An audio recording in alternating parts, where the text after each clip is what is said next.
에스겔 4장을 보시겠습니다. 구약성경 1154페이지에 있습니다. 에스겔 4장 1절로 17절 전체를 한 절씩 교독하겠습니다. 너 인자야, 도판을 가져다가 그것을 네 앞에 놓고 한 성읍 곧 예루살렘을 그 위에 그리고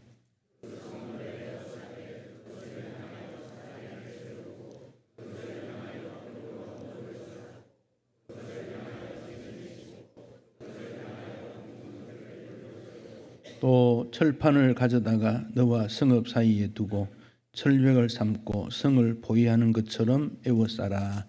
이것이 이스라엘 족속에게 징조가 되리라.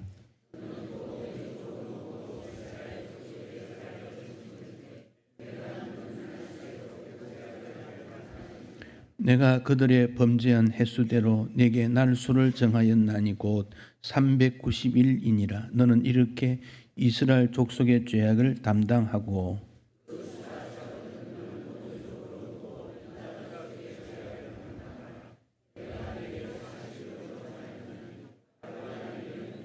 너는 또 내 얼굴을 에워싸인 예루살렘 쪽으로 향하고 팔을 걷어 올리고 예언하라.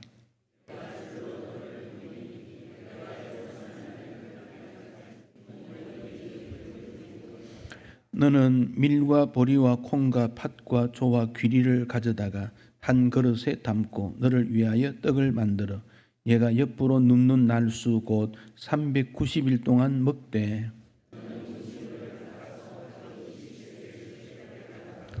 물도 6분의 1 흰씩 되어서 때를 따라 마시라.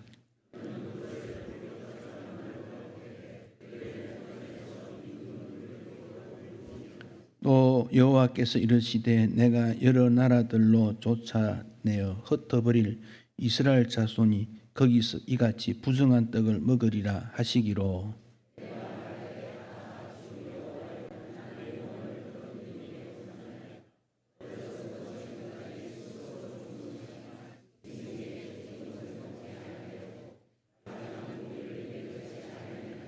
여호와께서 내게 이르시되 보라 쇠똥으로 인분을 대신하기를 허락하노니 너는 그것으로 떡을 구울지니라.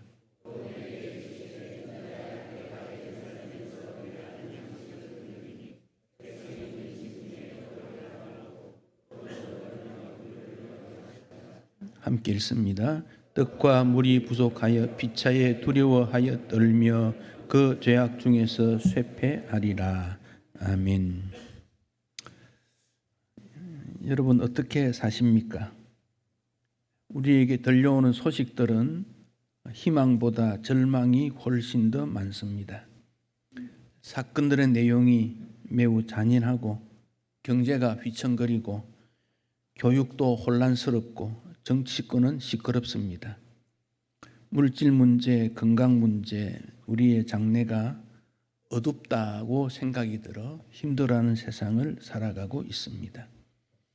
절망의 시대이기에 사람들은 더 소망과 희망을 찾고 있습니다.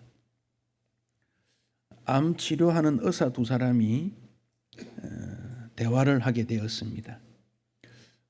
두 사람 모두가 전이성 암을 치료하는데 그 비결이 뭘까 생각을 하게 됩니다.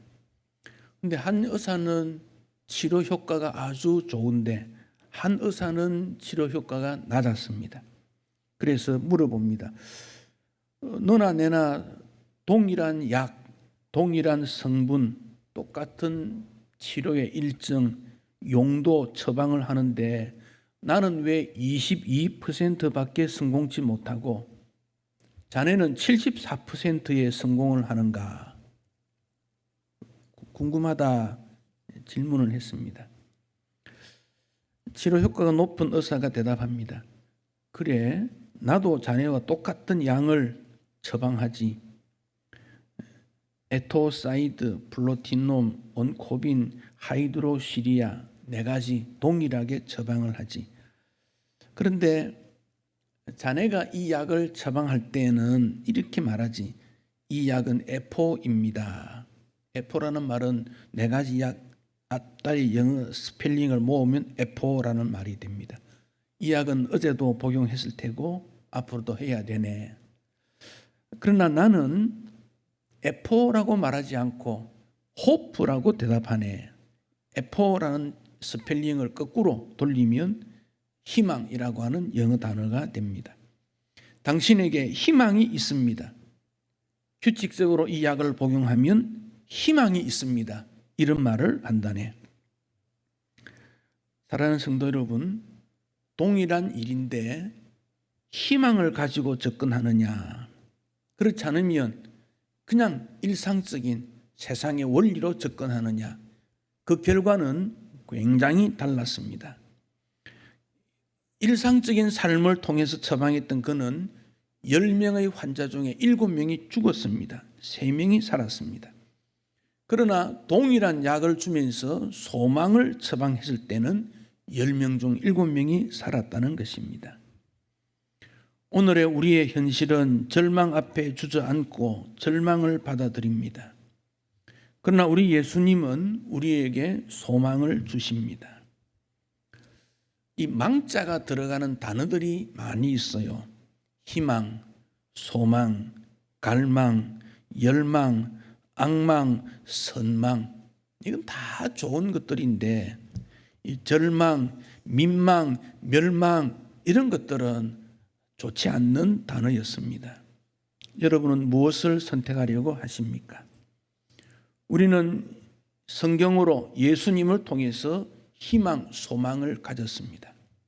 여러분 마음에 희망이 있고 소망이 있기를 축복합니다. 예배는 소망을 가지는 겁니다. 기도는 소망을 붙들고 주님 앞에 엎드리는 것이지 그냥 아무런 생각 없이 엎드리는 것이 아닙니다.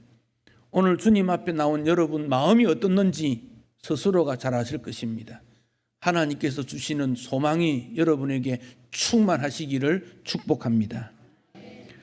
전도는 소망을 선포하는 것이고 50주년 기념하는 것도 소망의 역사를 점검하게 되는 것입니다.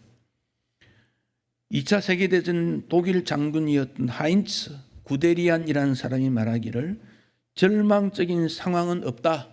단지 절망하는 사람이 있을 뿐이다. 상황을 절망으로 보지 말고 그 상황을 접하는 우리가 절망이냐 소망이냐를 선택하게 됩니다.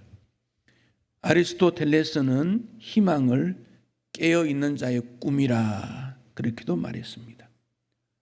소망이 무엇입니까? 하나님을 바라보는 겁니다.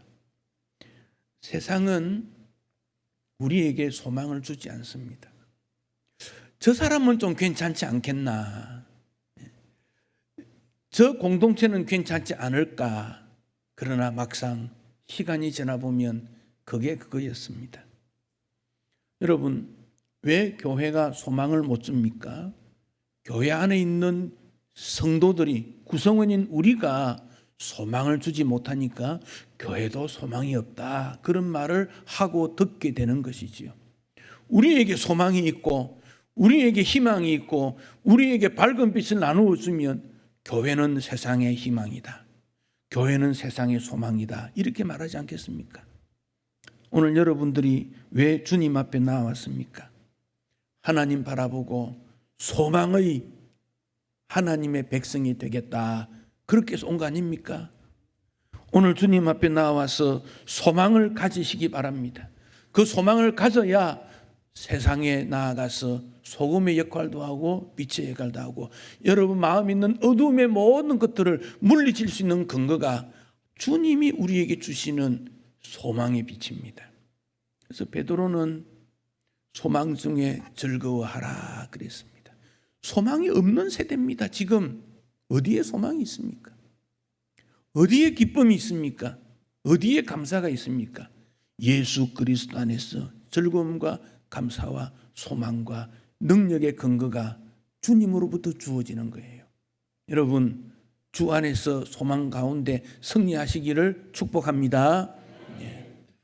에스겔 성경을 우리가 읽어보면 소망의 메시지가 없는 것 같아요. 이렇게 무거울까?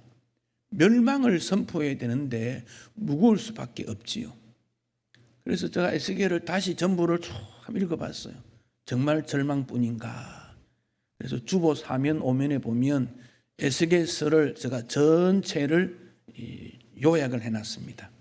에스겔서를 7등분으로 나눌 수 있고 그 7등분 안에 또 7씩 나누어 두었는데 제가 앞으로 이 에스겔을 언제까지 읽을지 모르겠습니다. 계속 에스겔 본문을 볼 테니까 여러분 그 부분을 버리지 마시고 성경에 넣어두시고 에스겔 읽으면서 대조를 하십시오.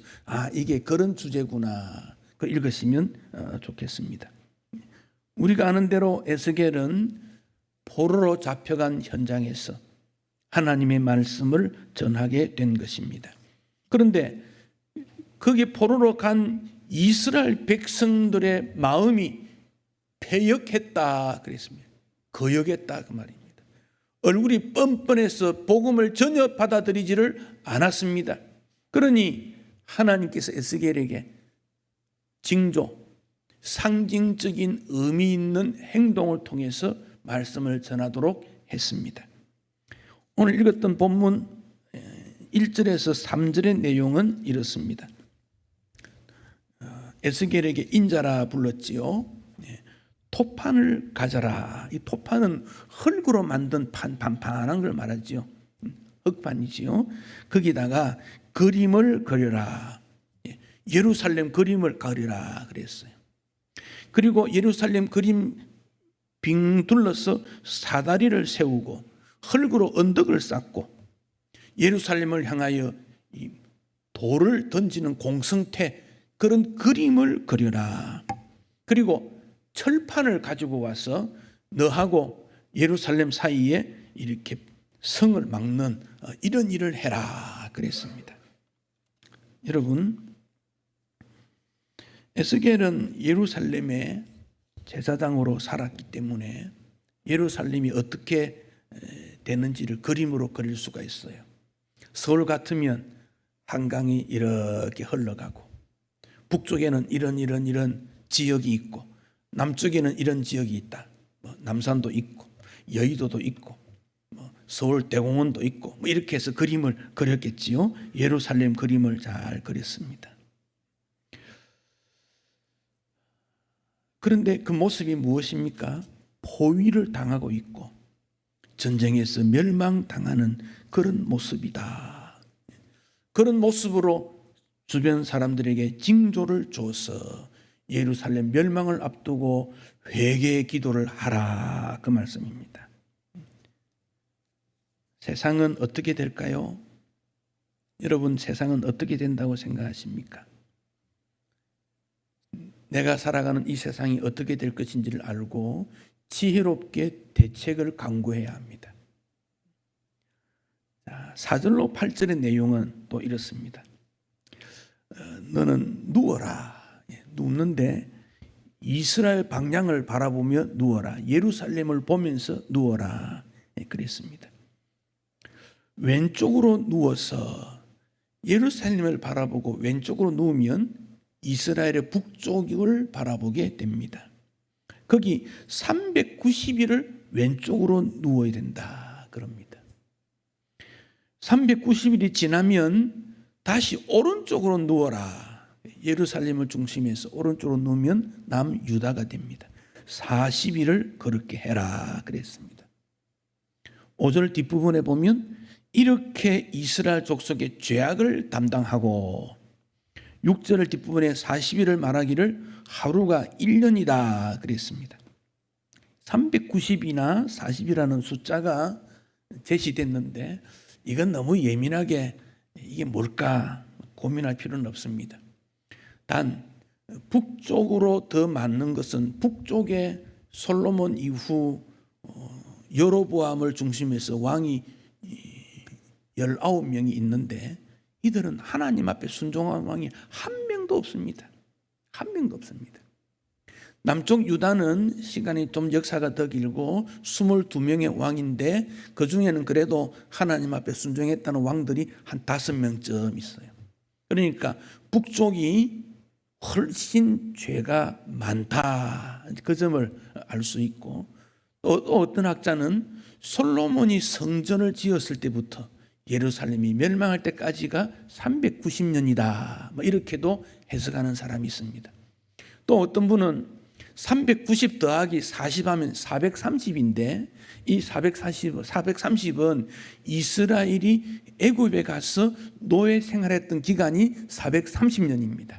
그러니까 390이든 40이든 430이든 이것은 모두가 죄 가운데 억눌러 있었던, 죄악 가운데 있었던 기간임을 우리에게 말하고 있습니다.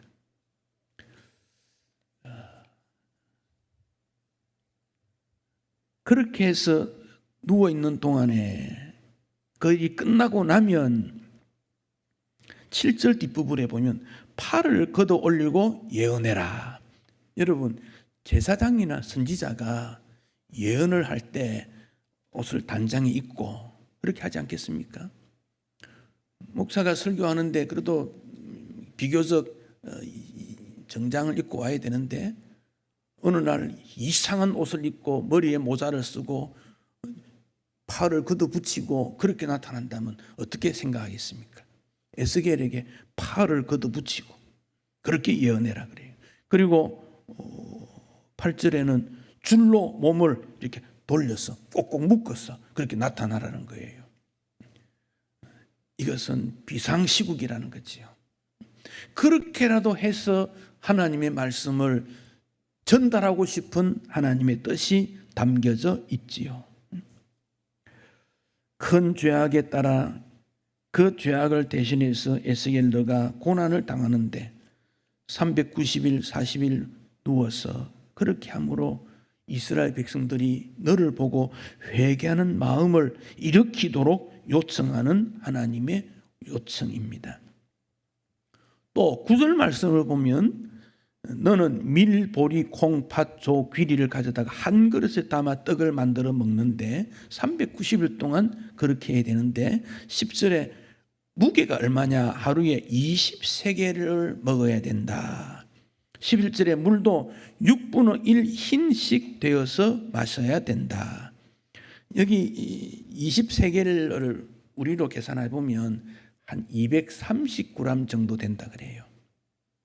그것도 이런 콩이나 팥이나 이런 것들을 이렇게 모아가지고 이건 무엇입니까? 주식이 아니에요. 잡곡이에요. 똘똘똘해서 주먹밥처럼 이렇게 이가 먹는 거예요. 그런데 이 양이 얼마냐? 하루 식사하는 양의 절반밖에 안 되는 거예요. 그거 먹고 살아야 된다는 거예요. 물은 6분의 1 흰이라 그랬는데 이걸 우리로 계산하면 한 0.6리터쯤 된대요. 물병 500리터가 있지 않습니까? 그보다 조금 더 되는 거예요. 하루에 마셔야 될 물량의 4분의 1 정도밖에 안 되는 거예요. 먹을 것이 없고 마실 것이 없다 하는 것을 말씀하고 있습니다. 사랑하는 성도 여러분, 왜 이렇게 어려움을 당해야 될까요? 이스라엘의 범죄로 말미암아 하나님께서 육체적 고난과 징계를 주시는 것을 볼 수 있습니다.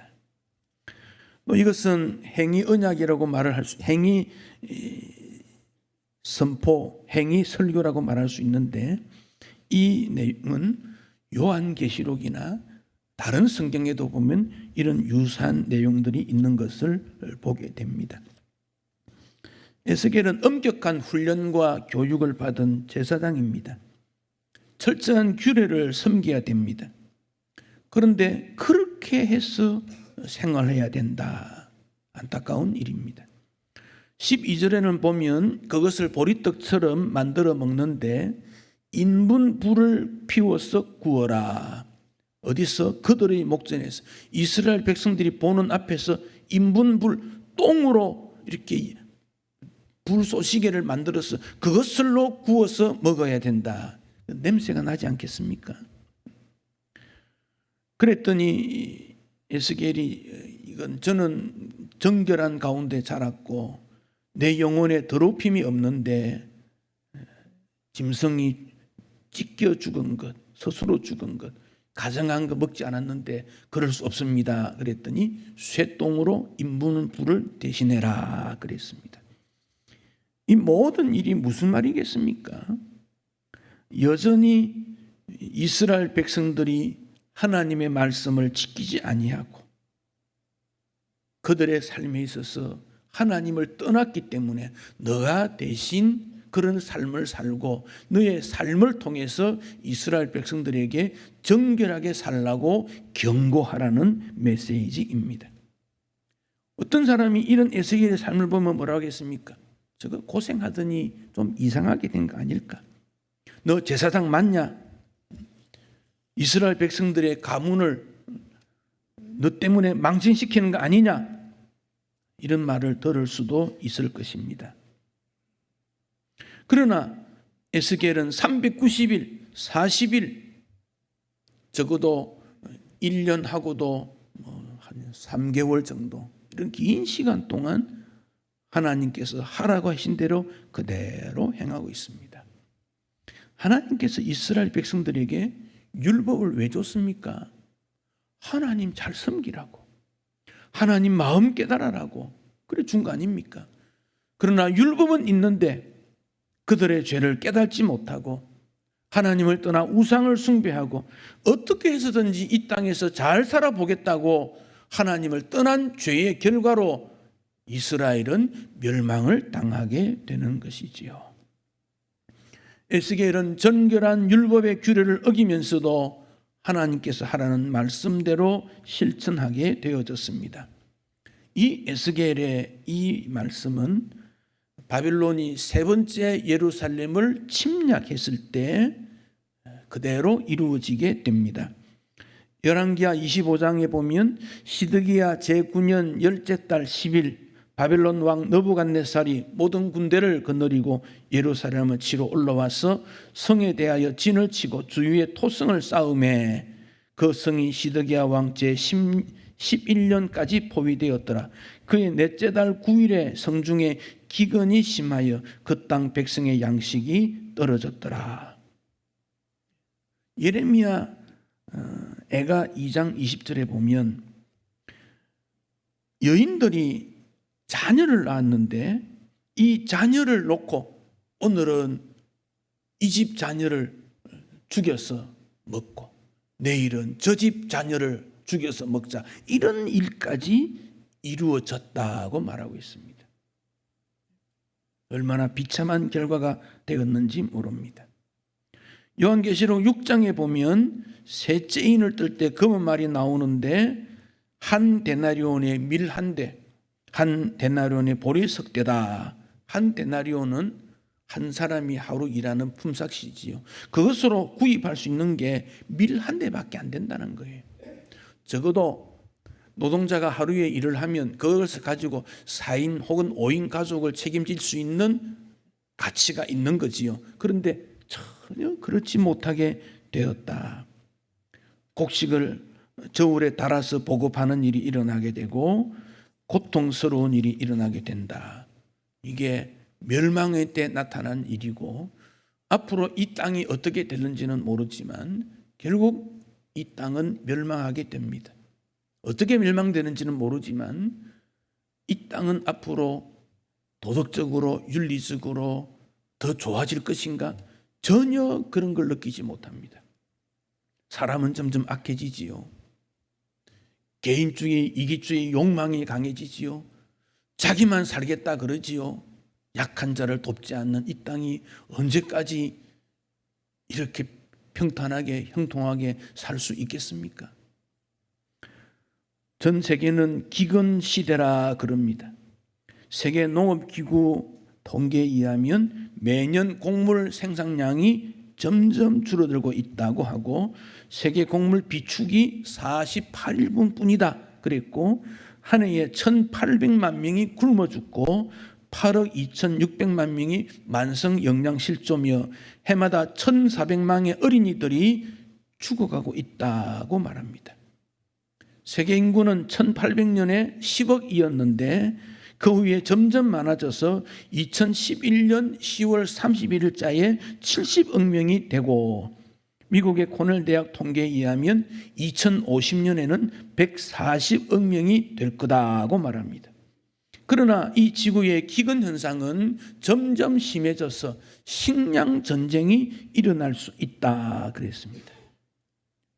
이스라엘 백성들이 기근이 닥쳤을 때 인간으로 할 수 없는 추악한 일들을 하게 되었는데 그 원인은 무엇입니까?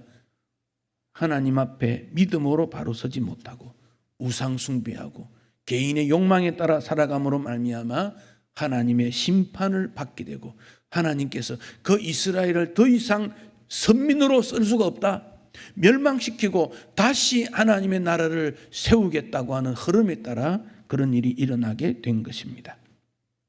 그러나 믿는 자는 세상이 어떻게 되더라도 두려워할 필요가 없습니다. 왜냐하면 하나님께서 그들을 지켜주시겠다 약속하셨기 때문입니다. 아브라함이 그의 조카 롯이 소돔의 타락의 멸망을 천사로부터 소식을 듣고 기도합니다. 하나님, 의인이 50명 있으면 어떻겠습니까? 45, 40 점점 내려가서 10명이 있으면 어떻겠습니까? 라고 기도했습니다. 그러나 소돔 성에는 10명의 의인이 없었습니다. 예레미야 5장 1절에 보면 너희는 예루살렘 거리에 빨리 달리며 넓은 거리에 찾아보고 만일 정의를 행하며 진리를 구하는 자를 한 사람이라도 찾으면 내가 이 성읍을 용서하시겠다고 하셨습니다. 만약 아브라함이 소돔 멸망에 대해서 하나님 의인 한 명이 있으면 어떻겠습니까? 라고 했다면 하나님께서는 의인 한 명이 있더라도 멸하지 않겠다고 하셨을 것입니다. 믿음의 사람, 의인의 사람, 말씀의 사람이 꼭 필요합니다. 그러니까 세상이 망한다 하더라도 하나님 말씀 중심에서 의인의 길로 걷는 그는 복 있는 사람이고 하나님께서 그를 통해 하나님의 나라는 지속적으로 이루게 할 것입니다. 우리나라를 지키는 것은 무기나 돈이 아닙니다. 의인입니다. 하나님 보시기에 의롭다 생활하는 그를 통해 이 나라를 지켜주시는 것이지 무기를 강조하고 경제적인 능력이고 어떤 뛰어난 인생이 이 나라를 지키는 것이 아닙니다.